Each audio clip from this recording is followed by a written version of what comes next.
One, this is on tobacco and e-cigarette use, the epidemic and policies to address it. Today we'll be having 4 speakers. Oh, volume? How do I do this? Okay. Today we'll be having 4 speakers today. One is Dr. Mock from the University of California, San Francisco. Dr. Gupta from the Strategic Unit of Public Health Education and Research. We have Dr. Nguyen from the National Health Research Institute in Taiwan. And then Dr. Vijj from the Tobacco Research Knowledge Management Center in Mahidol University. So I will turn the controls over to you all.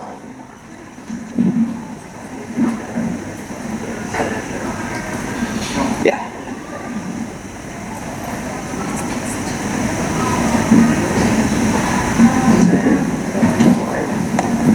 Widescreen for the display.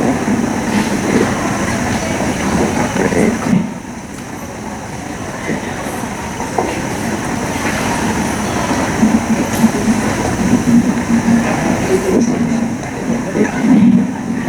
My glasses. Good morning. Thank you all for being here.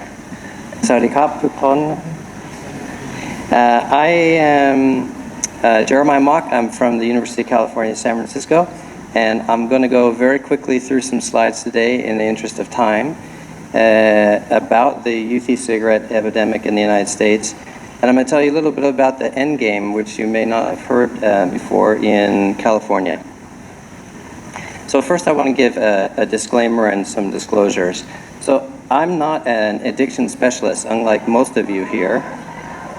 I'm actually a health promotion and prevention specialist, and I study the tobacco industry and policy making. And my research is funded by California's Tobacco-Related Disease Research Program and the California Tobacco Control Program, which are both funded by the state. And I've never accepted funding from the tobacco or pharmaceutical industries. So first I want to share with you a video made by young people who, in the county that I live in actually, this was at the peak of the Juul epidemic. And just to give you a sense of how troublesome the vaping epidemic became in the community that I live in.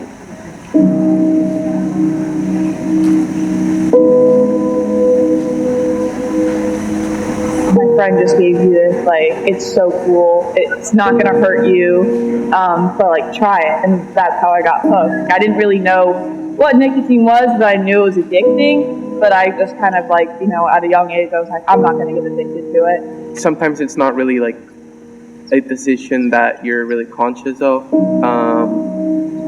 and for me at least, it wasn't like something that I thought was actually going to impact me that much. When it got proposed to me, I was like, oh, okay, like, this is not that bad, like, it's fine, like, I just do it a couple times, whatever. I started just doing it without thinking about it, and then I bought my own just because, like, I was doing it with friends, and then I just kind of kept buying pods, and then all of a sudden I kind of realized, like, it was a problem. I suddenly realized, I'm like, I cannot live without this. I can't live without juuling and vaping and nicotine in my body, and I started shaking. I drove to a friend's house, started hitting hers, like I was freaking out and crying because of how much my body was dependent on it. Our teacher wouldn't let me leave to go to the bathroom, and I was just like sitting there like trying to focus on the board, like I knew I needed to get all this information down, but all I was thinking about in the back of my mind was like, when can I go to the bathroom? Is there excuses I can make up? As you like keep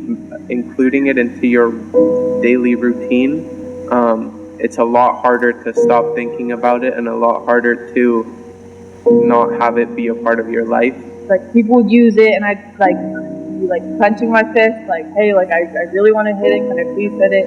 And it was just really hard for me to like quit when I wasn't ready. A lifetime of being able to breathe, a lifetime of knowing your lungs are safe and healthy is so much better than the 3 seconds of head rushes I used to get. Addiction takes over you, it changes your mind, it changes how you see things, it changes how you see yourself.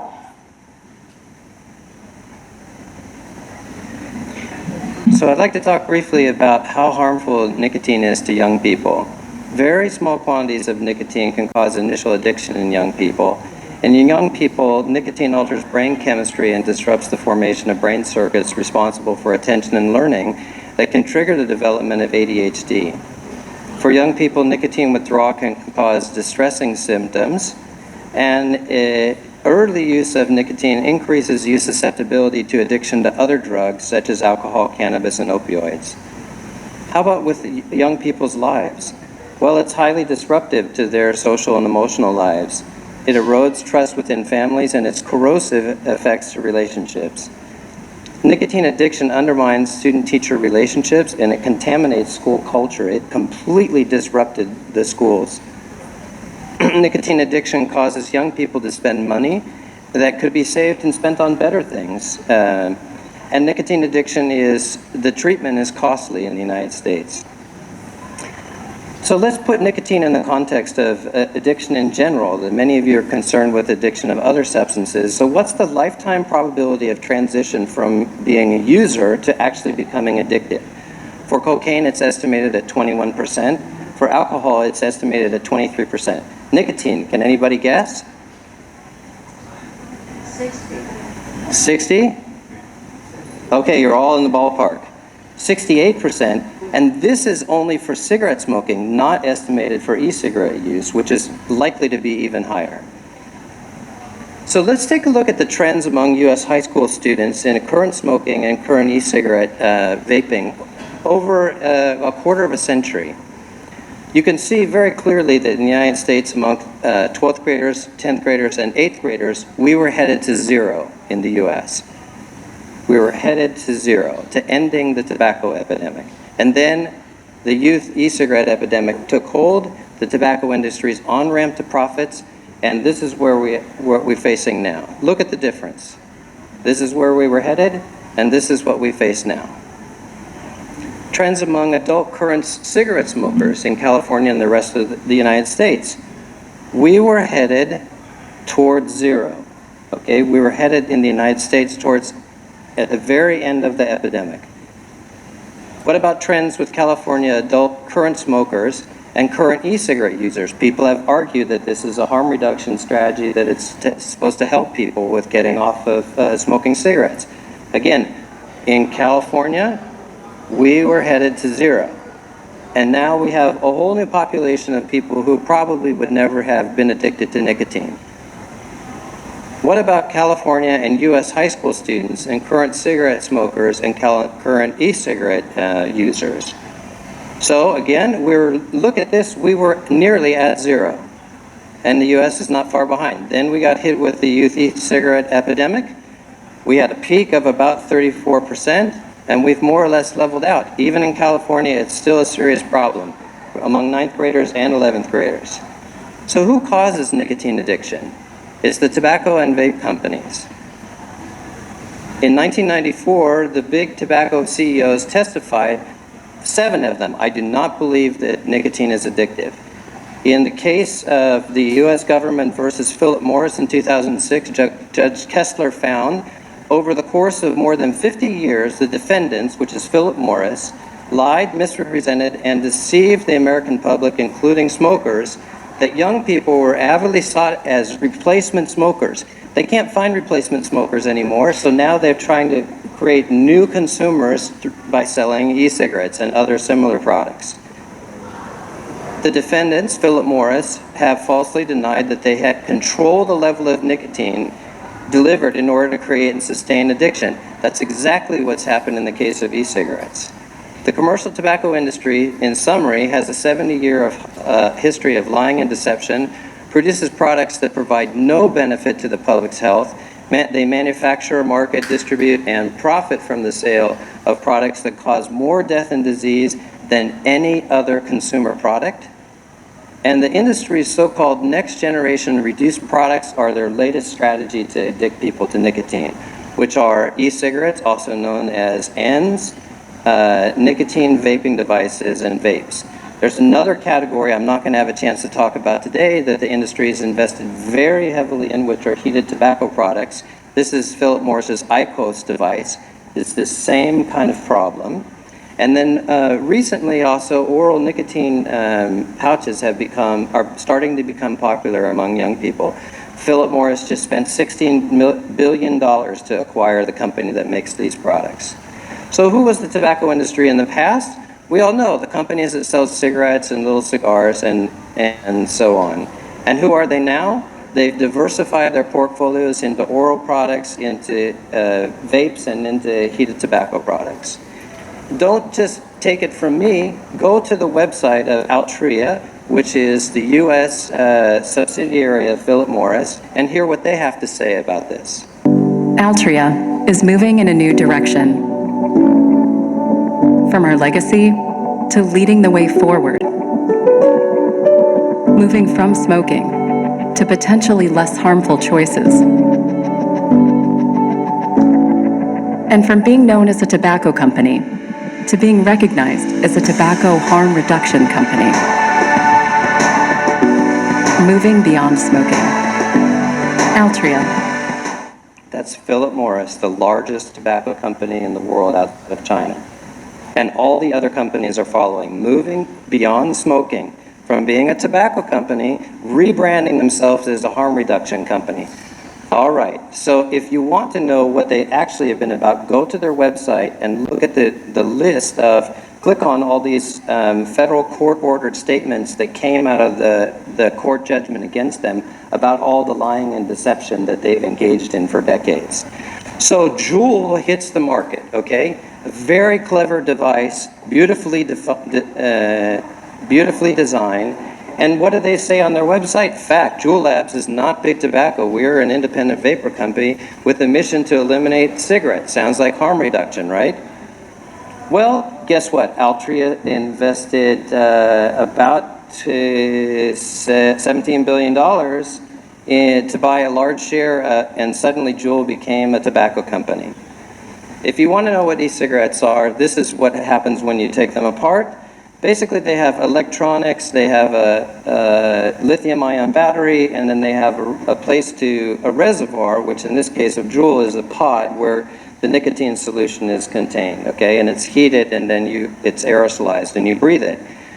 So we started to get interested in this in 2018 because we knew the epidemic was underway, but there was no survey data. So we collected at one high school and parking lots on one day 47 flavored Juul pods and caps.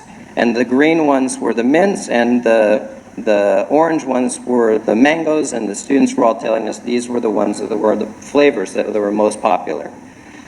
So who's the tobacco industry now? Well, it's really expanded dramatically, particularly in Shenzhen, which is the capital of the vaping manufacturing worldwide. And so the US FDA has allowed unauthorized disposable vapes to flood California's market.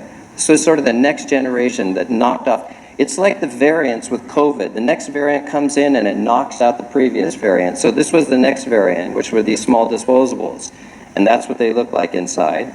And now what we're dealing with are the latest products, which are high-capacity disposables that are rechargeable. So you can use these, supposedly 3,000 puffs. Think about that.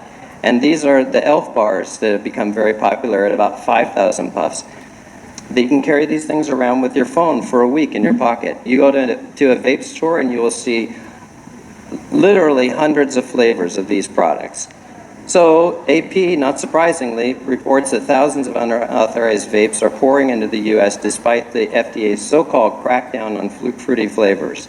And now we're back to our friends, Philip Morris International, and their transformation. So what they're telling us, their idea of harm reduction is that they want us to think that they're going to help us unsmoke our mind, and that smoke-free alternatives play a role in public health. They're trying to rebrand themselves as a public health company, believe it or not. And they say that the only problem with their products is burning. BAT, British American Tobacco, the second largest company outside of China, is on the same pathway, okay? And they're telling their investors, this is how we're going to stay in business. We're going to transform ourselves, and we're going to become a harm reduction company. But the goal of tobacco and vaping companies is to make nicotine addiction normative and thereby make profits. Simple enough. The origins of harm reduction concept are in the treatment of injection drug use. I think all of you know about this already, so I'm going to skip through these slides. But basically, it's dealing with people where they are and dealing with trying to get them off of harmful substances like heroin and onto less harmful substances like methadone. Harm reduction gets picked up by the Institute of Medicine in 2001 in a report called Clearing the Smoke, Accessing the Science Base. And this was really about making the argument for nicotine replacement products like patches and gums that had to go through clinical trials and be tested for efficacy. In 2009, the United States passed and the Congress passed and President Obama signed the Family and Smoking Prevention and Control Act that defined tobacco products as any product made from tobacco, gave the FDA authority to regulate these products, and set a standard for the FDA to make approval of new products which were appropriate for the protection of public health. And anybody who thinks that these e-cigarettes that have taken over the market and addicted a whole generation of youth, that's not meeting the standard. But so far, this is the problem we deal with, is the FDA's lack of regulation. So the Center for Tobacco Products was established. By 2017, here's what we already knew about the harms caused by nicotine. Nicotine is a neurotoxin, it's a brain poison. In very small quantities, it drives the release of dopamine. Nicotine exposure in utero causes fetal neurodevelopment disorders. Nicotine can easily cross the placental barrier and is highly concentrated in fetal blood. This is really problematic for young women who have unintended pregnancies, have no idea that they're pregnant, exposing the fetus to nicotine. Nicotine causes DNA damage and reduces DNA repair activity.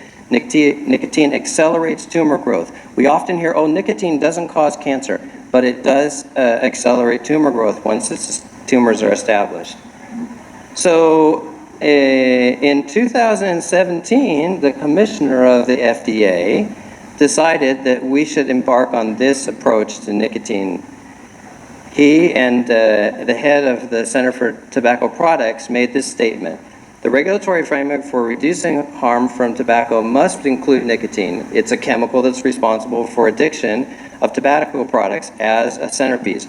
Nicotine, although not benign, is not directly responsible for tobacco-caused cancer, lung disease, and heart disease that kills hundreds of thousands of Americans. Okay, so the FDA's approach in reducing the devastating toll of tobacco use must be rooted in this foundational understanding. Other chemicals, not nicotine, compounds in tobacco and the smoke created by combustion are primarily to blame for the health harms. Big surprise, the tobacco industry loves this statement. It's perfect for them. And so we end up with the epidemic. Why have vapes become popular among teenagers, youth, and young adults? Well, this was a very clever campaign ad from Juul, okay, mimicking Ariana Grande. It's youth-oriented marketing. Friends use them. They're stylish in design, and they're convenient and stealthy. The flavors are fruity and minty. They deliver aerosol that's potent. They deliver a smoother, low pH nicotine salts. And what we subsequently learned after 2017 about nicotine addiction that the FDA is well aware of, presumably, nicotine in these e-cigarettes causes vasoconstriction. In ends, it causes respiratory damage. When it's absorbed by children and pregnant women who are exposed to secondhand smoke and secondhand vape aerosol. In utero, it induces cell-specific molecular changes that can lead to asthma in children. And it's present in breast milk, leading to postnatal exposure. And finally, youth cessation can be very difficult because of severe withdrawal. Some other known harms are nicotine disproportionately impacts communities of color and LGBTQ communities. Nicotine products are a significant expense for households. The production causes all kinds of environmental damage, and the trash and the waste is polluting. What's known and unknown about ends is that in 2015, 3 years before Juul even came to the market, with the other disposable devices, a study estimated that for every person who quit, the justification is that these products help people quit, that there were 80 young people who started. And that number has to be much higher now. The US has a large number of youth who started using e-cigarettes, about 17 billion extra youth. Population evidence shows that while using pod-based and disposable e-cigarettes is not effective for smoking cessation, there are individual cases, sure, of course, but if you look at a population level, it doesn't work. And e-cigarettes have been shown to triple the risk of daily smoking. So people start with e-cigarettes and many of them move over. And the dual use of these products, the health effects are not understood at all. So innocent bystanders are exposed to heavy metals. Some flavors are carcinogenic. They cause a deterioration of oral health. Filling one's lungs with aerosol can be a potential cause of COPD. And e-cigarettes and heated tobacco products are exposed others to harmful levels of secondhand aerosol. The long-term effects of these products are unknown, completely unknown. The Truth Initiative comes out and makes a statement in the United States saying that the FDA is causing dangerous delays in regulation. They finally decide, in the face of evidence, to regulate fruit and mint, and they deny an marketing authorization to Juul in 2022, but then they turn around and they go ahead and authorize the sale of all of these other ends products. Are you confused? I see you're probably confused. And so is the general public. And guess what? The FDA has been called out by an independent panel for its ineffective approach to dealing with the problem. This is of December of last year. And the industry is exploiting this confusion. So the industry deceptively promotes their so-called products as reduced risk products. And you'll see if you go, this is Juul Labs website, you'll see they all have harm reduction all over the place. Those are vaping devices. And so, you know, this is the same narrative that you get again and again from the companies now. We're not in the business of addicting people to nicotine anymore. We're just trying to help people. And so what kind of harm reduction are they talking about? It's really just chemicals produced from tobacco combustion. How much? They never say. Should we be concerned about the tobacco industry's harm reduction? There are two examples. The filter fraud. They told everybody that the filters were going to filter out the bad stuff. It was never true, and they knew it. And then they sold light cigarettes, telling people that those were going to be less harmful. People just smoked them. Is the commercial tobacco nicotine vaping industry generally concerned about reducing products? They could have submitted applications to the FDA of their so-called reduced risk products as smoking cessation devices. They have not, because they either don't have the data proving that they're reduced risk, or because they want to keep selling cigarettes and e-cigarettes. So why are they talking about harm reduction? Because it's an off-ramp for them. It's an on-ramp for profits and potential pathway to profits. And California is not buying it. And the end of this story for you is to know that we are in the process of ensuring that all use of commercial tobacco and nicotine products, we're going to end the epidemic to addiction. I'm going to skip through these because I think you probably have an idea, but just take a look quickly. You can see the contrast in what we're doing and what the tobacco industry is doing. And so we've passed SB 793, which bans the sale of all flavored tobacco, including e-cigarettes. About 90% of e-cigarettes are flavored, so that will cover most of them. And my final thoughts are the tobacco industry is trying to change cultural norms to make nicotine use and addiction normative within the US and worldwide. The industry is strategically creating confusion and misappropriating the public health concept of harm reduction. The industry's harm reduction and corporate makeover is an extension of their 70-year history of deceptive practices.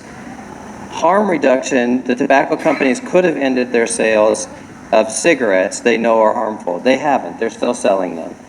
And the tobacco industries could have applied for FDA approval for their reduced risk products. They haven't. That's because they're making huge products from addiction, and most importantly, they're truly in the they're in the business of causing harm. Thanks very much.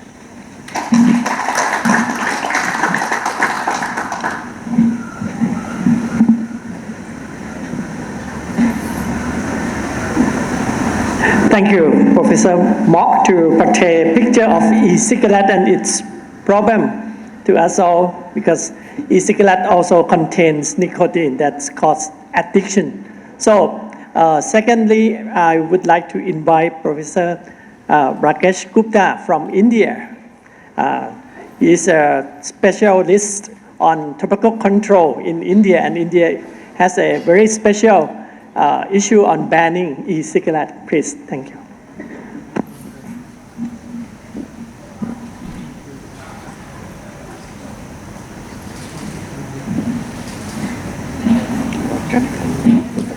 This is mine.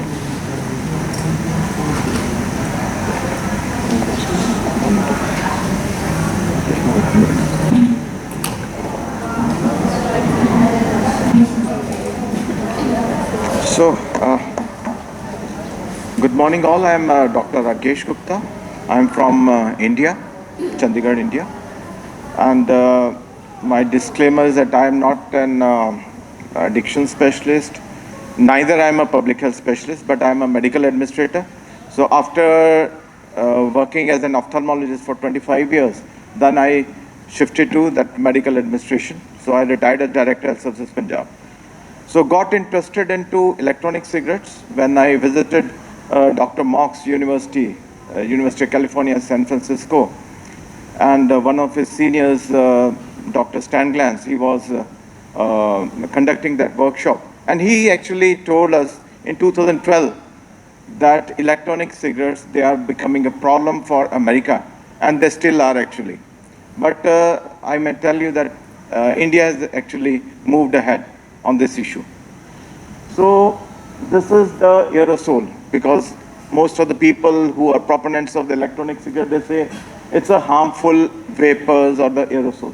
But you can see it has got volatile organic compounds, cancer-causing chemicals, ultrafine particles, nicotine, heavy metals, then flavoring. So everything Dr. Mock has already told about these things and the harms also. But just I may just briefly tell you that the pulmonary pathology, neurological pathology is there, cardiovascular pathology is there, oral and dental pathology. These are all attributed to the electronic cigarette. So these are definitely not for reducing harm. They, as he told you, that they actually increase addiction. They don't replace nicotine, but they are supplementing nicotine, because when a person, when young adults, they don't have money, they buy normal cigarettes. So it is dual usage. And when they have money, they buy electronic cigarettes. So that is an issue. So the UK, National Health Scheme, UK, they are great proponents of the electronic cigarettes, and they have said that UK report claims e-cigarettes, they are 95% safer than cigarettes, based on one industry-linked report. So it is industry-linked report. Actually, a few people, they just got together and they just decided that it is 95% safer product, but it is not safer. So as everybody in the hall, they might be knowing that it is not a safer product. So what are the policy options for regulating ads? So in India, what we adopted was bottom-up approach. So the Punjab, my state Punjab, that led the banning process. So so preventing initiative ads used by non-smokers and children, such as by preventing or restricting advertisement, promotion, sponsorship. These are the policy options. So minimizing as far as possible potential health or risk to end users, such as by regulating. So you know how we regulated tobacco products. So there's a strategy called WHO Empower. So M is for monitoring, P is for prevention of the second-hand smoke, right? O is for offering cessation services, W is warning people about the health effects, and E is for enforcement of the TAPs, that is tobacco advertisement, promotion and sponsorship, and R is for raising the taxes. So all these strategies can be implemented for electronic cigarettes as well, if you're not banning. But in my opinion, it is always good, because the prevalence in most of the countries is not that much. So we can comprehensively ban these products, as it has been done in 34 countries. And in fact, Taiwan is the 35th country I've come to know. So we can prevent the unproven health claims. We can protect public health policies for commercial and other vested interests, as Dr. Mock has already told you about what tobacco industry is doing about it. So these are the ANDs. These are called as the electronic nicotine devices, and ENNDSs, these are non-nicotine devices. So we must prevent initiation of the non-smokers, minors, and vulnerable groups. So that is, I think, most important thing to do, because nicotine addiction, it is more severe even than the heroin addiction. So it is better if you don't start. So we need to minimize health risks for ANDs users and protect non-users from exposure to their emissions. As I told you, it is not free from aerosols or the second-hand smoke. We need to prevent the use of unproven health claims being made for ANDs, as the tobacco industry and the e-cigarette industry. I don't call them vape industry, but it is wrong to call these products as vape products.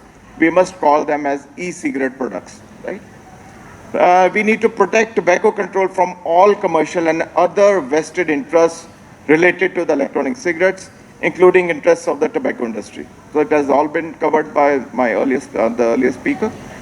So what are the policy and the legal challenges which are facing us?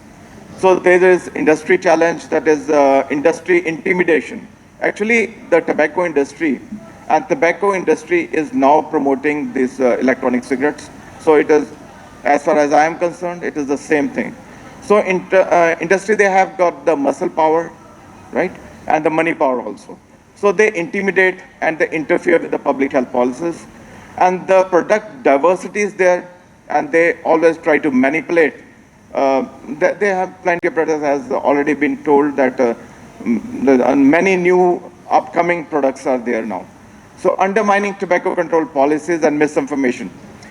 People, they are using these electronic cigarettes. If you have visited some European countries, you will come to know, you must have seen girls, young girls and kids, even smoking electronic cigarettes. So they are just normalizing the smoking. It's not, they are not denormalizing, they're like normalizing the smoking, right? So we have to do something about it. So regulatory challenges are implementation of the existing policy, including bans, lack of or inadequate capacity is there. There's even if you enact a ban, still the enforcement is an issue. The non-resilient regulations are there, and regulators, they are ill-equipped to address the unique challenges which are being faced because of the ban of these products or regulating these products. And they are very aggressively marketing these products. So aggressive promotion of attractive products, including to the children and the young adults, and their inadequate mechanisms we have. So right now, as per WHO report 2023, 120 countries, they have already adopted measures addressing ants. So that's a huge number actually.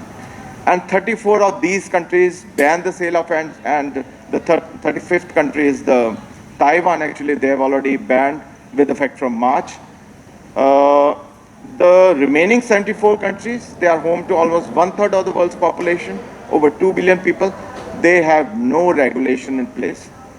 And I think this panel discussion, after this panel discussion, many countries, they will try to some way regulate or better comprehensively ban these products. So these are the list of the countries which have already banned comprehensively. So it includes India, Thailand, and Taiwan now. So if I may tell you about the journey of ants ban in India.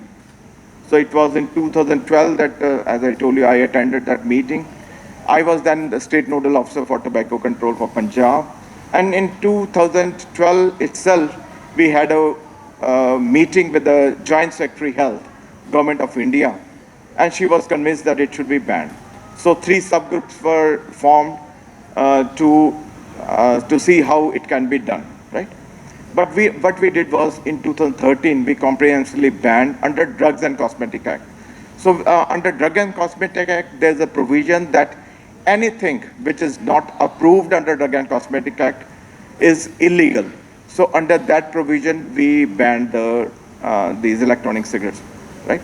So it went on to 2018 when about 18 of the states, they had already banned electronic cigarettes. The government of India did not do it, but many of the states, including Punjab, so they did it. And in 2018, there was a court case, and as per the High Court orders, the High Court that asked Government of India to do something about the ban, and what are they doing about it. So they issued an advisory, the Government of India that issued an advisory to comprehensively ban tobacco products, these electronic cigarettes under this Drug and Cosmetic Act, which is already there. So it is since 1940 actually. But in 2019, they comprehensively issued an ordinance banning electronic cigarettes, which was converted into an act in December 2019. So this is the journey of India and what we did. So Punjab was the first state to ban it. So this is the very simple notification. It says that minutes of meeting held under the chairmanship of Joint Secretary Health on electronic cigarettes, that was held in, it was done in July 13 actually, right? So based on the minutes of meeting, our state drug controller, Punjab, he accompanied me. So after coming back, he never even told me, and he issued this simple notification to all the drug control officers to check the shops, especially the pan shops, the pan cigarette shops, and even the chemists, if they have any electronic cigarette products, because these are banned under Drug and Cosmetic Act. These are illegal under Drug and Cosmetic Act. So action must be taken against these. So nicotine, it is classified as drug under Schedule K of the Drug and Cosmetic Rules. It is 1945 Act actually. And Section 18C of the Drug and Cosmetic Act 1940, it prohibits selling, stocking, exhibit, or offer for sale or distribute any drug or cosmetic which is not approved actually. So most of the countries might be having Drug and Cosmetic Act in some other form, and you must explore that act also. So PICA is a Prohibition of Electronic Cigarette Act 2019. And in some of the states, actually, drug safety officers, they can act against ends under Drug and Cosmetic Act as well. So it is not a redundant act. So still, we can act under PICA 2019 as well as Drug and Cosmetic Act. So we have been telling all the states to try involving drug safety officers also. So this is what I told you, that Government of India in August 2018 issued an advisory to all the states to enforce ban under Drug and Cosmetic Act. And they wanted us to include e-cigarettes, heat not burn devices, e-shisha, e-nicotine flavored hookah, and even those heated tobacco products. So what we did in Punjab was we regularly monitored the sale of electronic cigarettes. At the state level, it was done by Health Minister of Punjab and the Principal Secretary Health. And at the district level, it was done by the District Magistrate or the Deputy Commissioner. And there was very strict implementation of the Act. And court cases were launched against 7 violators of the under the Drug and Cosmetic Act. And they were actually jailed and issued fine. And they couldn't even go from the district court to the high courts, but because we were on a very firm footing. So this is the second conviction for the e-cigarettes. And what we did was that cyber crime cell from Punjab, they issued a notice to 26 e-commerce sites also. So it was very competently done. I mean, the sale on e-commerce sites was also banned, right? And after the issue of this notice, actually whenever you put pin code of this Punjab, any place in Punjab, you couldn't get electronic cigarette. It was available in other states, but it was not available in Punjab. And we issued this public health notice or an advisory before taking the action against the violators. So in 2017, what happened was there was an e-cigarette expo planned in, there's a place called Noida actually. It is very near in our capital, Delhi. So when we came to know about it, we have a WhatsApp group of Tobacco Control Alliance. It is called a Tobacco Control Alliance. So all the tobacco control people, they are in the group. So when they came to know, they approached the government of India, government of Delhi, and we could stop this, this expo from happening. And then 3 ministries, they said that don't allow sale, manufacture, and ad of e-cigarette. That is besides the health ministry. So they were also on the same page actually. So MHFW, they banned entry of the Juul in India, and that was in 2019, before the ban of, complete ban of electronic cigarettes. Then this is all about the sub-national bans when we did this. So 18 states, as I already told you, they banned under Drug and Cosmetic Act. Then there was major push from the tobacco industry. So Juul that announced entry into India and sets up an office, and they hire even the key legal and PR staff. So Juul India, they launched plan for November 2019, but before that, Government of India, they said that we will not allow entry of the Juul. So Juul was a product, as Dr. Mock told you, that it actually increased the epidemic, especially in America, and then they wanted to do it all over in all the countries actually. So Delhi High Court, as I told you, they stayed the operation of orders issued for implementation of MHFW advisory with the observation that e-cigarettes are not drugs. So government, the courts, sometimes they were supporting those proponents of the electronic cigarette. Because as I told you, they have got money power and muscle power also. And even the Bombay High Court, they stayed the seizure of e-cigarette consignment, relying on March 2019 Delhi High Court order. So we had to face many challenges. But ultimately, we did this PICA 2019 or Prohibition of Electronic Cigarette Act. This is a very comprehensive act. It bans the e-cigarettes from, the production is banned, manufacture, import, export, transport, sale, distribution, storage, and advertisement. So everything is banned. And e-cigarettes defined to include the heat, not burn products, as was told about the IQS, the Philip Morris that they are producing IQS, that is heat not burn product. So these are the challenges and the tobacco industry interference, tobacco industry reaction, distortion of the facts, and challenges in the court of law. So everything he talked about, the earlier speaker talked about the tobacco industry interference, that was all there in India as well. So this is the role, what is the role of actually civil society organizations, that media and communication campaigns and messagings focused on countering the industry marketing tactics to promote ends. And we must also highlight, now I'm heading a public health organization, it is an NGO, non-government organization. So we are now doing this strategy. So we highlight the health harms, and we promote the global best practices of ends regulation, and sharing of research on countries that have banned and regulate e-cigarettes. The social media we are using very extensively. So this is our finance minister who actually spearheaded the ban, and she is talking about why it has been banned. And the first violation, the jail term is up to 1 lakh rupees international INR. So 1 lakh rupees is the ban, or a person can be imprisoned for 1 year. And for subsequent offense, there can be imprisonment up to 3 years, and 5 lakh can be banned. And even for the storage of electronic cigarettes, there can be 6-month jail term and 50,000 INR as ban, as the fine. So this is our Prime Minister. You might be knowing about Prime Minister Modi, and this is our Home Minister. So they are all on the same page, and they actually helped us on this issue. And the factors for success, I may tell you, is the strong leadership at the national, sub-national level, and very proactive judiciary. Actually, judiciary, they helped us in enacting this ban.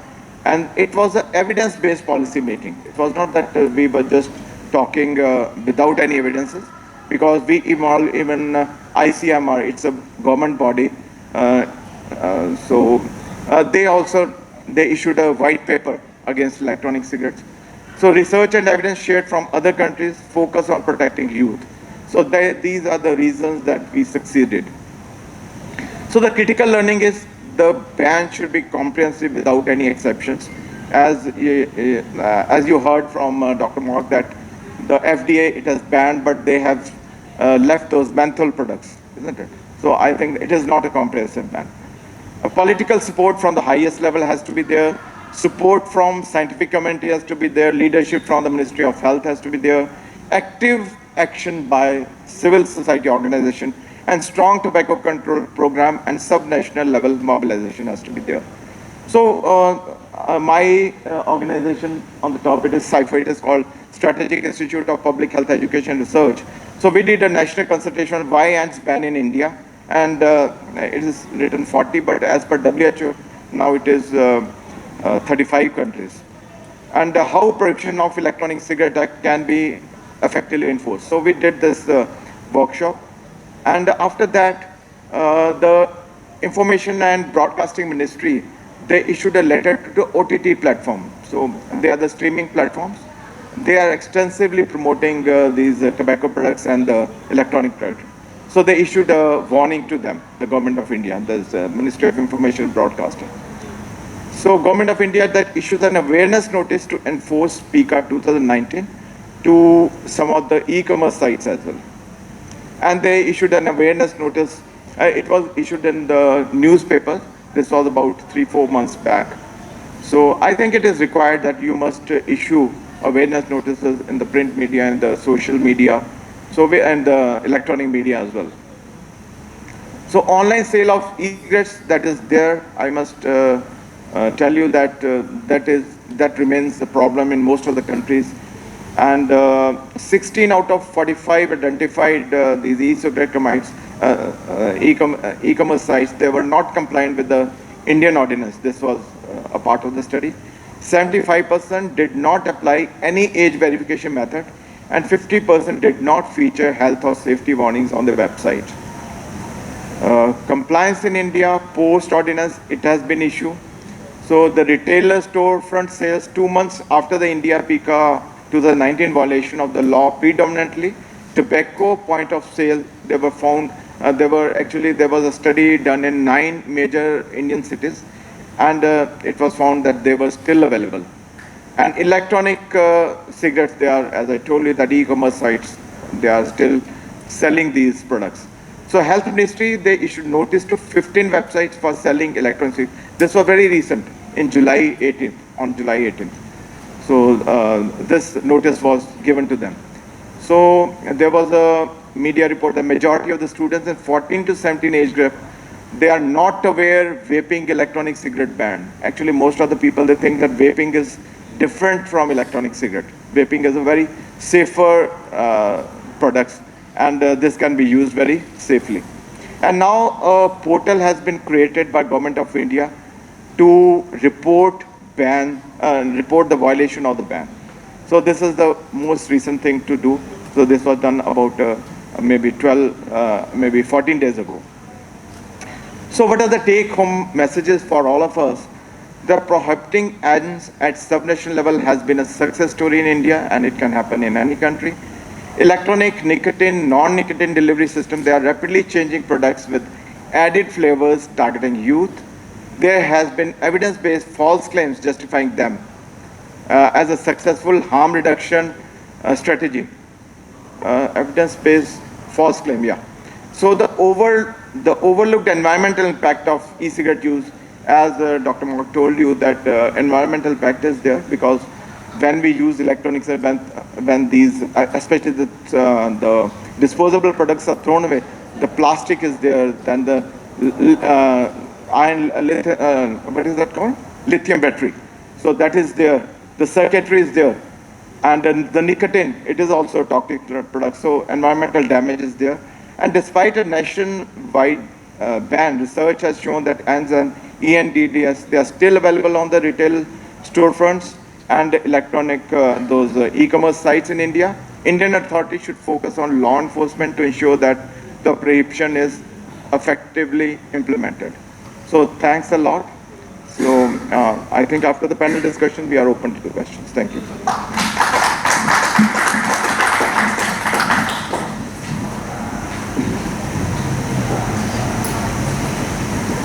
Thank you, Professor Gupta, for portray, telling the story of how India became a country who banned e-cigarette, and also even one big country stayed still quoting 95% safer, but at least 1/5 of the world safe because of India banned e-cigarette. So we are going to move to the new coming banned countries. It is Taiwan. I would like to invite Professor Chai Peng Wen. He's a professor of National Health Research Institute, Taiwan, and also a chair professor in China Medical University, Chaixiang. Thank you. Please.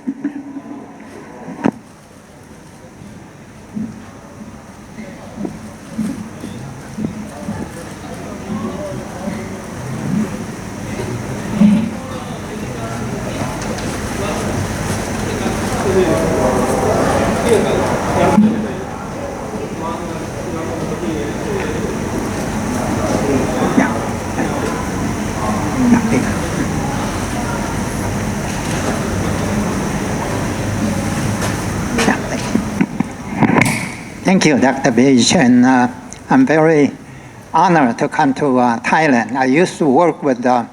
Hattai, Dr. Prakit in Thailand.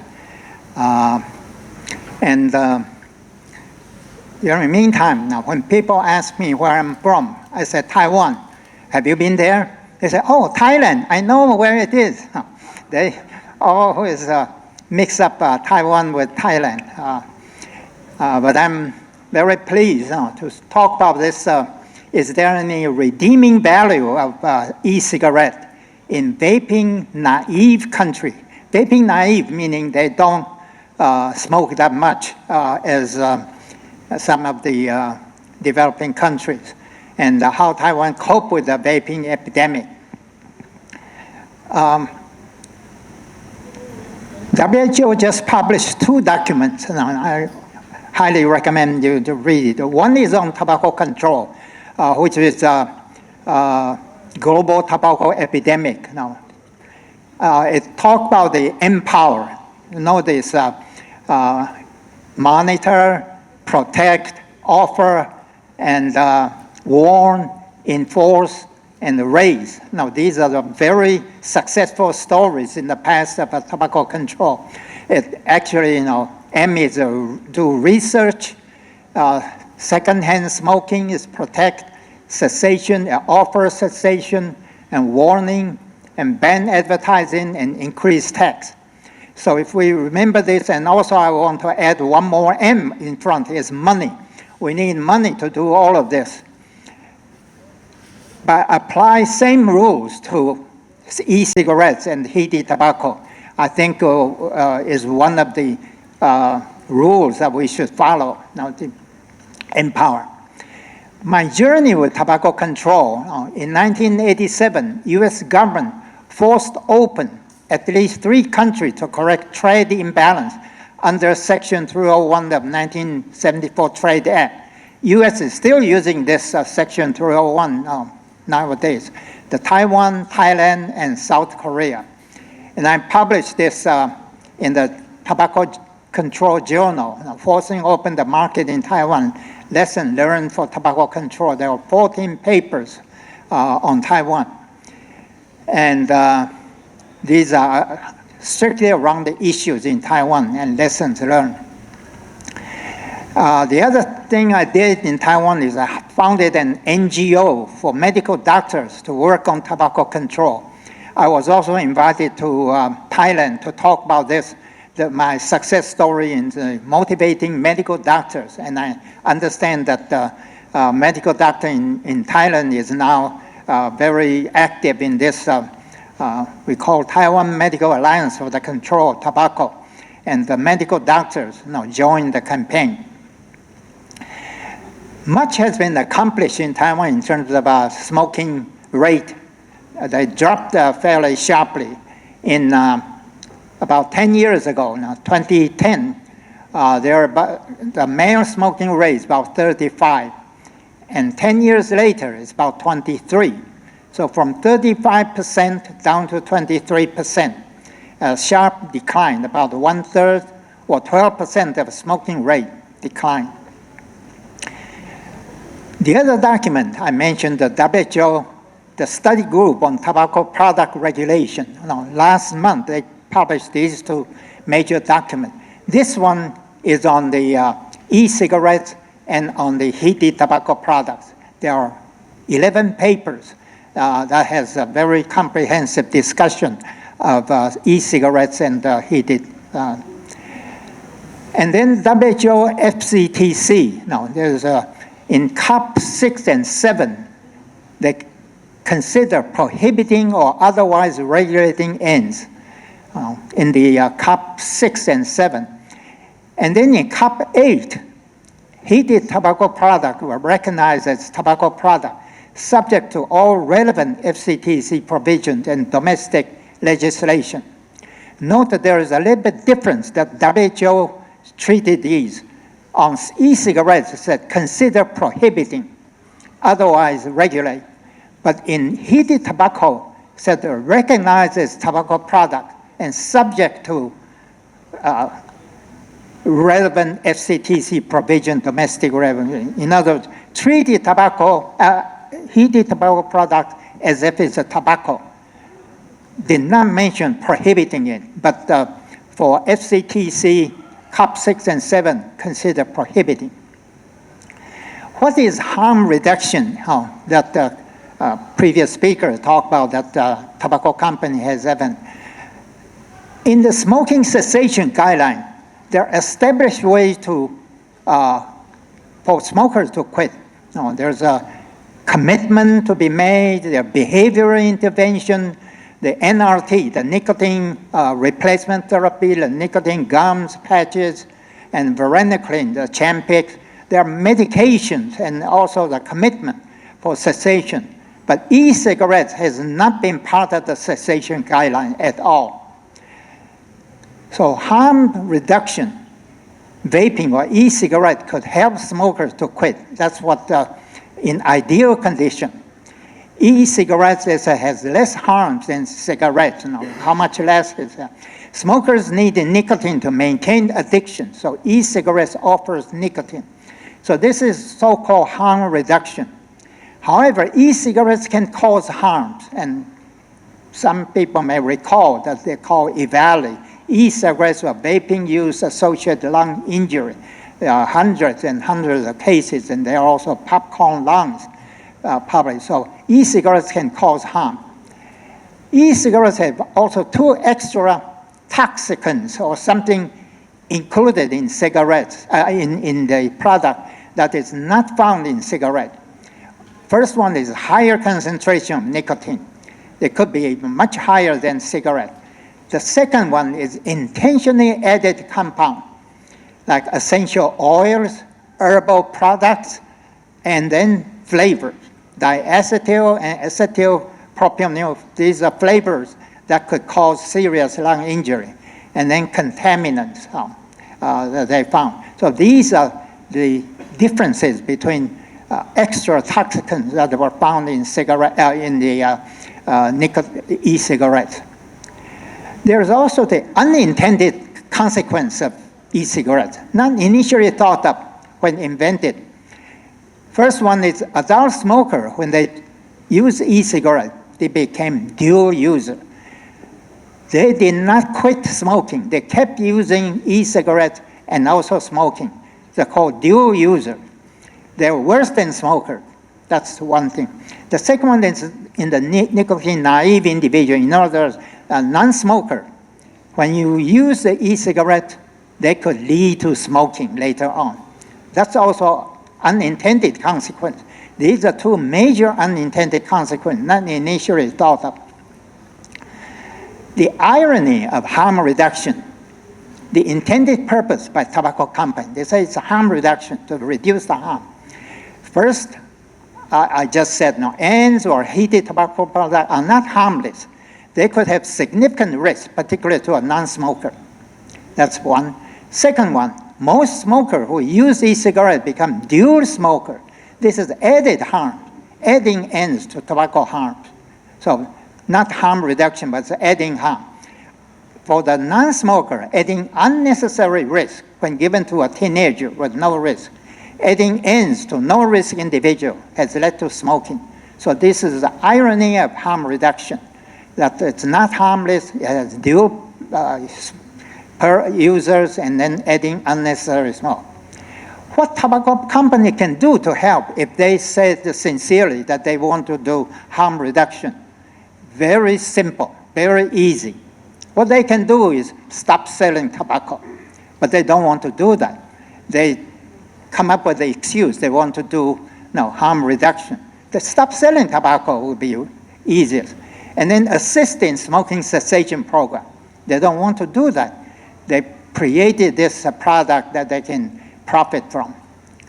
Now, talking about Taiwan, the e-cigarette prevalence among adults.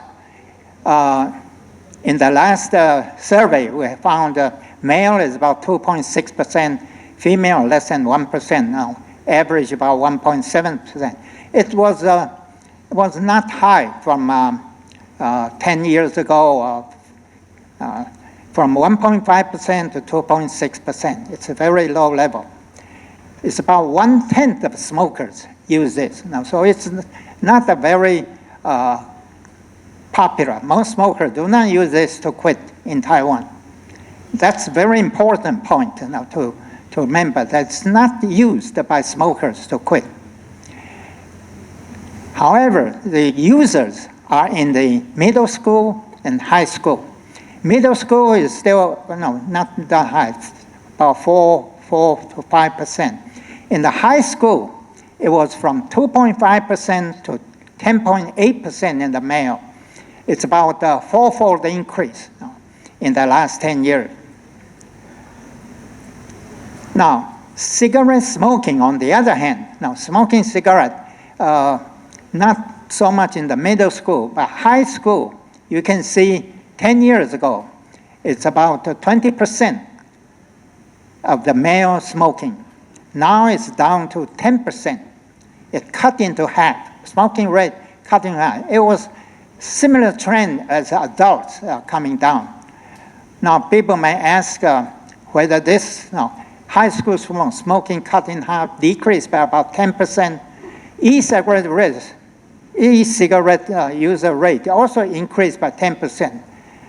Are they related? No, one is increased, one is decreased. We're not sure. This could be coincidence. However, vapors could become smokers.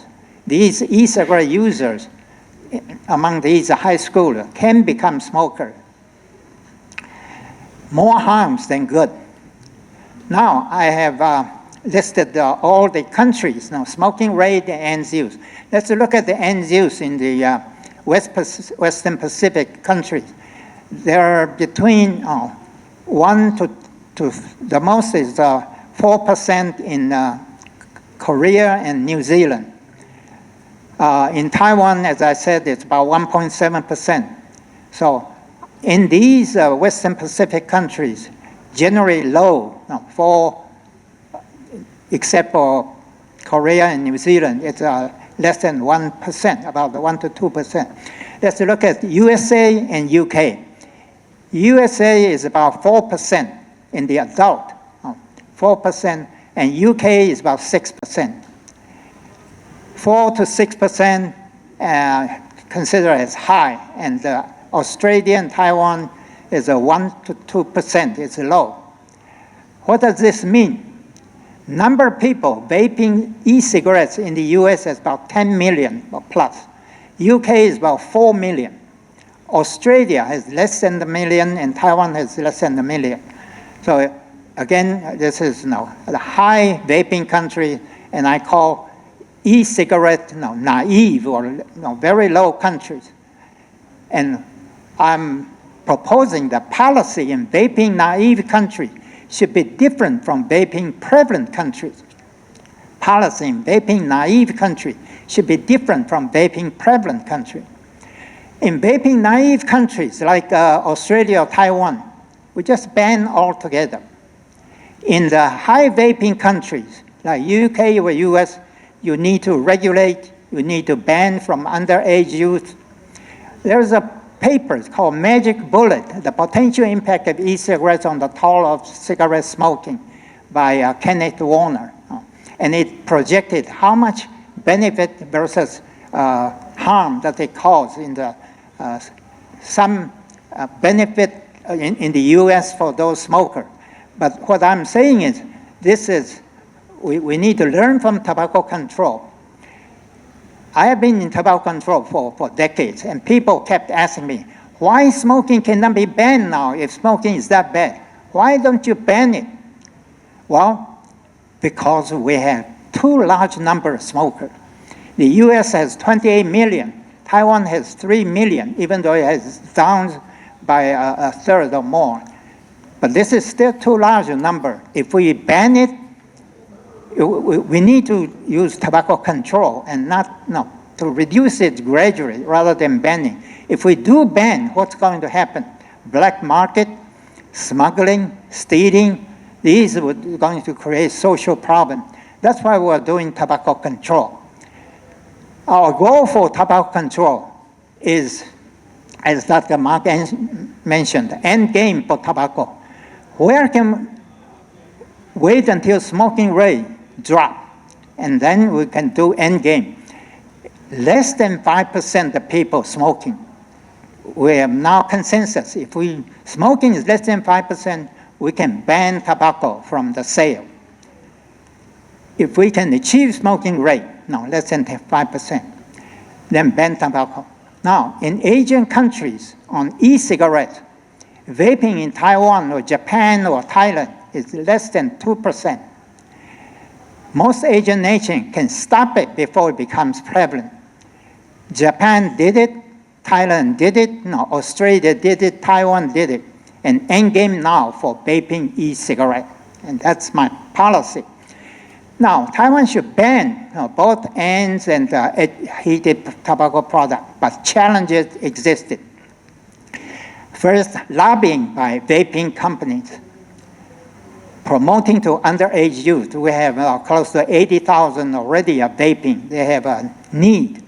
Front groups, Vapers Association, they cover up for tobacco companies. The protests are held to make it more popular. And then persuading congressmen to support the e-cigarette use. Now the government position, government is twitching, ban both or allow one or the two. They receive messages from US and Japan. Both are trying to ask us to open the market because of economic and political pressure. Taiwan has this pressure, and I'm sure Thailand has this pressure from US and from Japan to open up the market. Now, from theory to reality, 2016 to 2023, an 8-year battle led by Jiang Tong Foundation in Taiwan. It's like a David against the Goliath. Jiang Tong Foundation is a non-profit organization that works on tobacco control and APEC meeting. They formed a tobacco-free alliances of 123 NGOs. Whether they're in the tobacco control or not, but they allied called tobacco-free alliances. And then tobacco-free alliances is joined by the very important critical forces, National Association of PTAs or parents. Parents as a critical force. They were against against so this is David, and Goliath is the tobacco or vaping companies, and then even the lobby, the government. Between 2016 to 2023, we had numerous protests against e-cigarette heated tobacco product. The question is allow both and regulate both by tobacco or vaping companies, or the government position is ban one, the e-cigarettes, and regulate one heated tobacco product by government. And then the double ban, ban both e-cigarettes and heated tobacco by tobacco-free alliances. So these are the protests and battle. One of the strengths of Jiang Tong Foundation is to use a celebrity to be on our side. Is in the movie stars and many of the Jackie Chan and all of that were recruited. The National Association of PTA is a very critical voice, and it attracted the media attention, and also has a huge support because we're talking about all the parents of children, and they are all against e-cigarettes and heated tobacco product.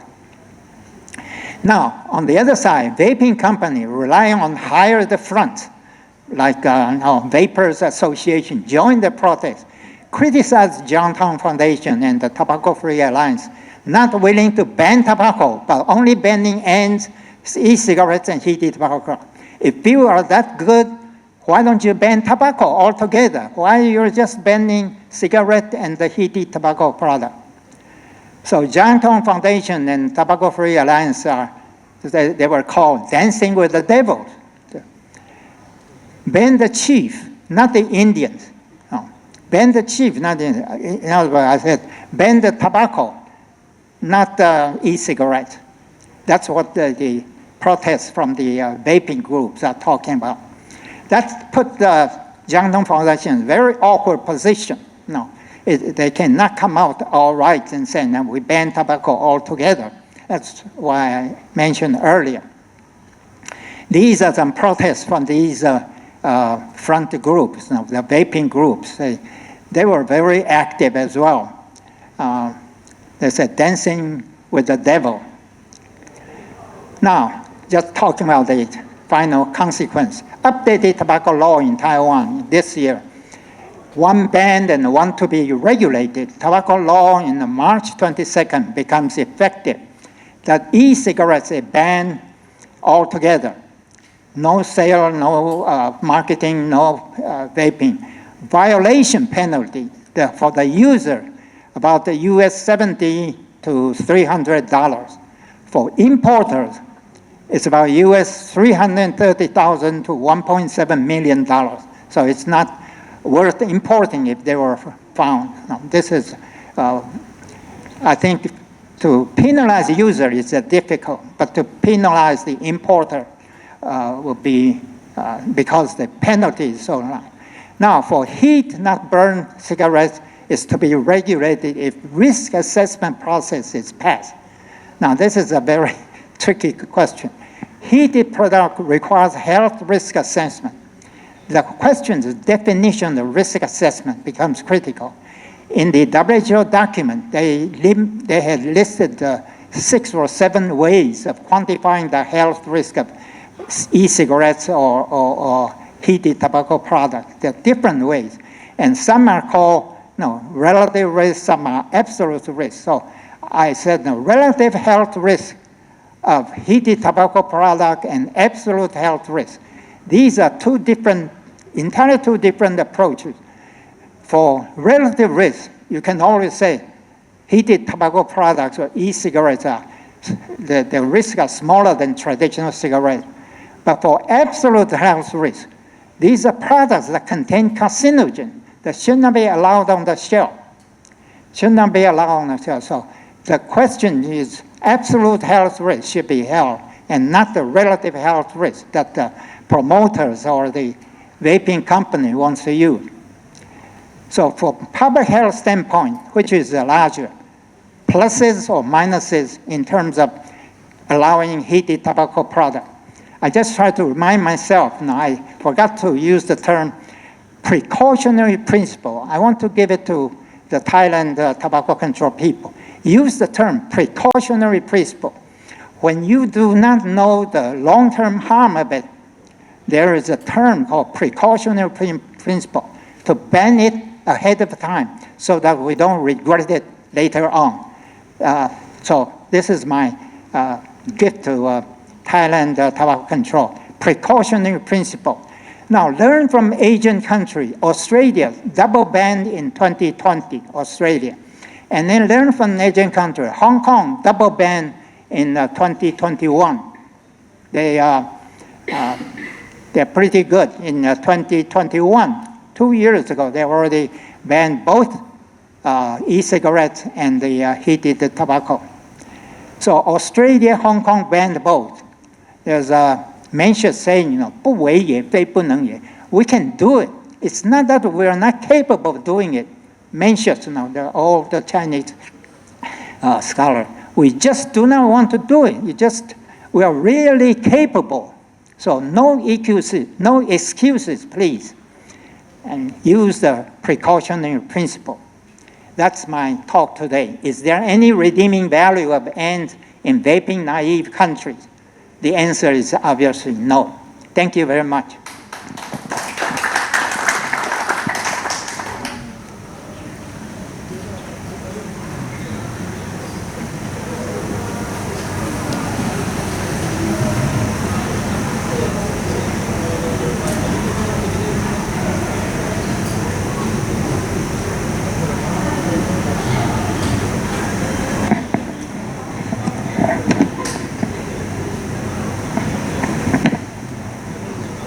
Thank you very much, Professor Wen, that you give an information that the stand of the WHO also stick with regulate e-cigarette also. I think we have a ban of country, South-South, at least South-South, to ban all e-cigarette, right? From Brazil, Argentina, to India, to Thailand, to Australia, and then to Taiwan, right? Yeah. So I would like to give a very short presentation about Thailand. Thailand, we banned e-cigarette since 2014, and also the new decree on tobacco control products also they define that e-cigarette is a tobacco product. So it is under this law also. You cannot vape here inside the building as this is a tobacco product also. But the Ministry of Commerce also banned the import of e-cigarette into Thailand. And also we banned the sale also. So this is a situation in Thailand. However, the number of the proportion of kids who use e-cigarette also going up, at least from 1 or 2% for 0.1% to in our recent survey is around 6.8%. And there are several causes behind that kids would like to socialize with their friends and also using this during their socialize. So the policies to enforce is a vital problem in Thailand because they sell online, they also sell in the market. It's not an online market in Thailand because I think the officer who enforce this also have the idea that this is not a very bad product. This is like they think it's harm reduction. This is everywhere. The vaping companies usually provide information in the website, on many places that this is harm reduction and this is a good product for new generation. So even though we have banned 2 or 3 years ago, the Minister of Digital and Economic and Society announced that he intends to lift the ban. And also several members of parliament in Thailand, they push for lifting the ban. Even today, we have a new parliament, new member of parliament. This is maybe the first or second thing that they try to send to the parliament that they would like to lift the ban, even today, right? So this is a problem because we know that vaping company have an we call corporate political activities that they usually lobby for policymaker, fierce lobbying to the policymaker, and this is their rotating is about freedom of the new generation. How can we deal with this? This is about people think this is not bad and we need freedom, right? Right. And so this is, we monitor the corporate political activities in Thailand, and we prove that there are several politicians and different parties view as and have come to the same agenda of living e-cigarette is not a natural phenomenon. There are some lobbying and some push from the vaping company that they try to lift the ban in Thailand, and they usually create a lot of fake news and about safer and many things that try to persuade kids and also youth to use that. And this is how can we try to counter the information about e-cigarette. So we have to find a channel to communicate with youth. We have a TikTok session that Dr. Siraj Labjai also is our big teacher who try to take kids to communicate with their friend. Because if I am a very silver hair like this and communicate with them, they say, no, uncle, no, you are so not our generation. So we try to use kids to do that, right? And also, still, policy advocacy should be our skill. How can we advocate our stance that banning is a good thing, not a, how can I, limited freedom. It's not limited freedom. It is our duty of decision maker who have to protect kids.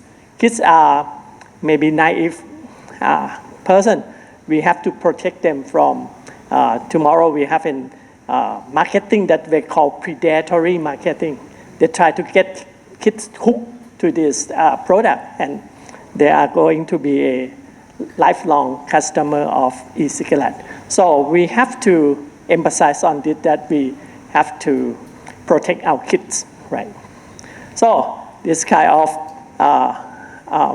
my recommendation that as a medical profession, we have the duty to try to communicate with policymakers that this the stand of how to protect kids from a very risky product. That's usually we have we call precautionary, that Professor Wen said that we have to stand on this. We do not know for sure. In the next 10 years, that cost maybe another E-value from not THC and vitamin E acetate, maybe another vape flavor that they added into that. So we have to let our medical profession, who are the expert or anything like that, to have this skill to communicate with policymakers, and also how to communicate with youth. This is two skills that we have to have. Thank you. This is my last slide. Thank you. So this is time for Q&A. Do you have any question or sharing? Thank you. Please.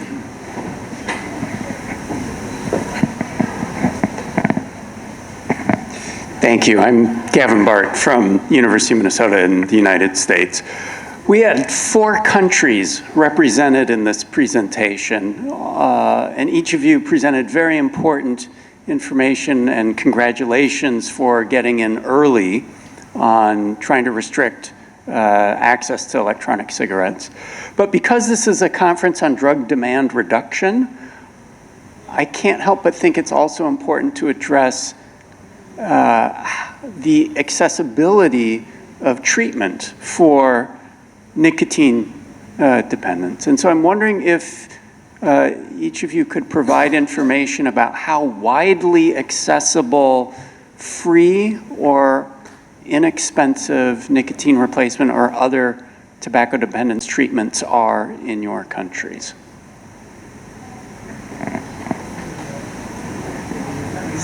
So, in Thailand, we try to push for a free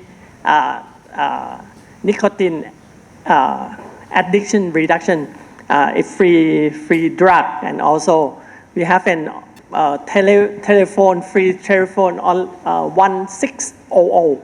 That's is a free telephone consultation to quit smoking online. This is supported by Thai Health Promotion Foundation. Also, this is a movement in Thailand, and maybe another country can have another experience on quit smoking or reduction.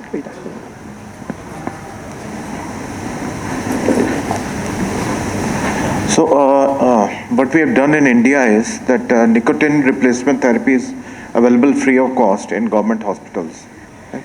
So most of the medical colleges and the dental colleges, they have the tobacco cessation centers.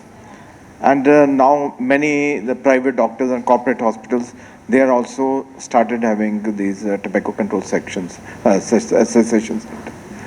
And moreover, the drugs available for NRT, bupropion, the pharmacotherapy, bupropion and varenicline, they're not that expensive. So I think anybody can, or most of the people can afford it. But those who cannot afford it, at least NRT is available in government hospitals. Hello, thanks very much for a very interesting session. I think there's a few issues that need to be explored in this debate. If I'm Michael Farr from Australia, and we're very much caught up in this field in what we would call a very divided field among the experts. And there's a number of critical issues in relation to the pretty firm regulatory policy that's been adopted in Australia. One is the resources for the implementation of the regulation have not been provided. Two, there's an explosion of illicit, unregulated, high concentration products widely available, reflecting the concerns that have been expressed here about the issues. But three, we are also doing some work demonstrating probably effective use of some of these products for tobacco cessation. And now the issue we're actually talking about is whether we need to be doing more work on strategies for vaping cessation. But one of the actual current consequences within the field has been very sharp division, which really has not been helpful to the broader public health approach. And I think we need to be clear that we aren't certain of where the balance between regulation and prohibition is. But these are not either or things. There's a continuum in this, and finding the correct continuum, I don't think we're there yet.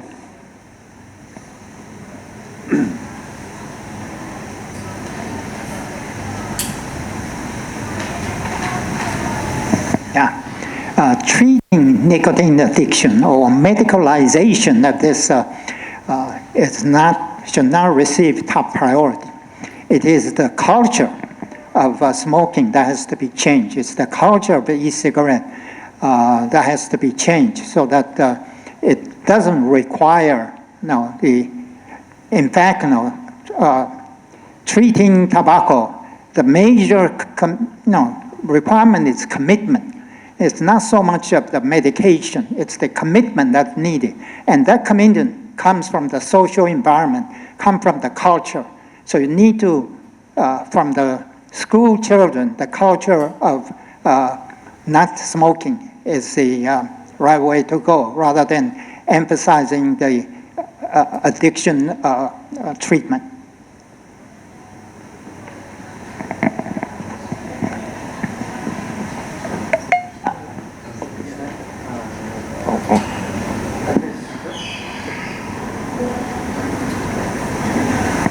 Yes. Yeah, I just want to follow up on Dr. Wen's point. So California is known in the United States and globally as being a long-term leader in tobacco control. And I think the most significant explanation of why that's the case is because of the culture that we have in California that is generally focused on health.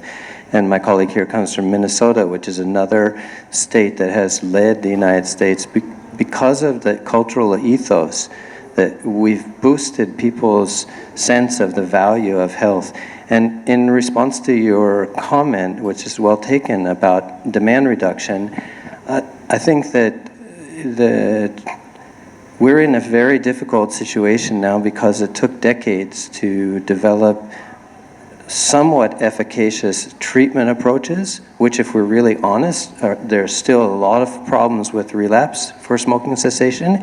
And we're now dealing with e-cigarette addiction that is not equivalent. There are nicotine at the base is the similarity between smoking and e-cigarette consumption, but the modality of consumption is very, very different. When you can carry around a device in your pocket that has 3,000 to 5,000 puffs in it and dose yourself almost constantly in pretty much every environment from the time that you wake up till you go to sleep and in the middle of the night. And so my feeling is that, so there's a great book called Manufacturing Desire. Look it up, Manufacturing Desire. And what it is about is how industry can cleverly stimulate demand. So when I think about demand reduction in the circumstances that we're in now, for me, it's controlling the industry and reducing the supply, reducing the manufactured demand for the products. That's the strategy that Thailand has followed for decades, is really focusing heavily on trying to keep the products out of the market.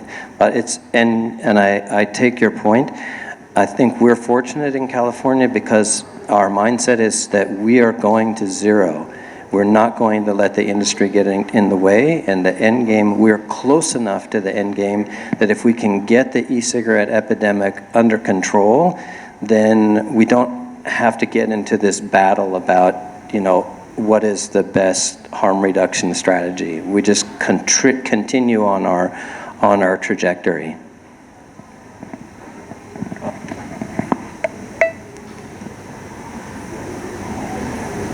Actually, tobacco industry talks a lot about illicit trade, right? But I can assure you, they just want to stop governments from taking strict actions. Because the product, the nicotine, whether it is illicit or it is legal, it is the same. It creates the same harms. I can assure you, there's no difference between the harms.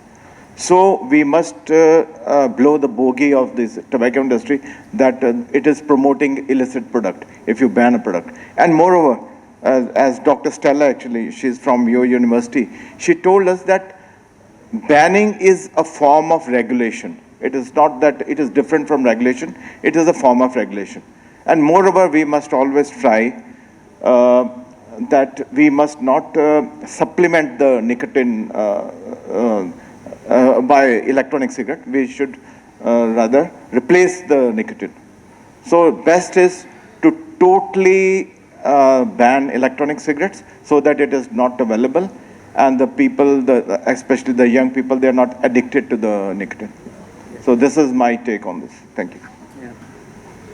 And And Dr. Wen said that Taiwan is not there yet, but we are now, there's a social movement in California to also end the sale of tobacco products completely.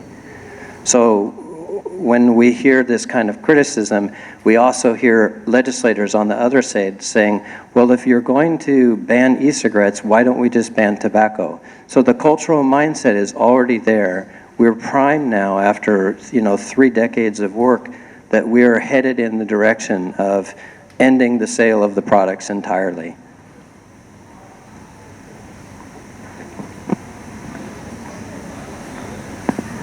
All right, I would like to thank all the speakers for speaking today. I just want to ask any of you if you have any final thoughts. While you all are doing that, I'll put up a QR code on the screen for you to share your feedback. And then also, after this, we have lunch outside. So.